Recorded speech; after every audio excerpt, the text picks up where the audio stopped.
guys, before we start, I introduce myself. I'm Almajid Sibil from grade 12 ICT Animation.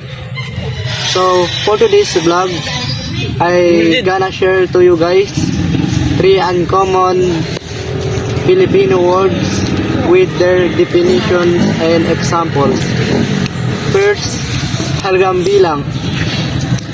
His definition, high score indicating academic performance.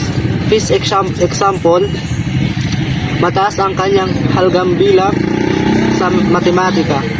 In English, he has a high grade in mathematics. Second, kalupi. His definition, a small pouch for holding money or cards. His example, nawala ang kanyang kalupi sa loob ng jeep. In English, he lost his wallet inside the jeep.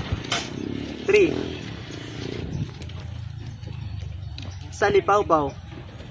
His definition, a fixed-wing aircraft propelled by engines.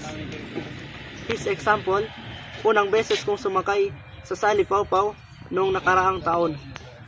In English, it was my first time riding in airplane last year.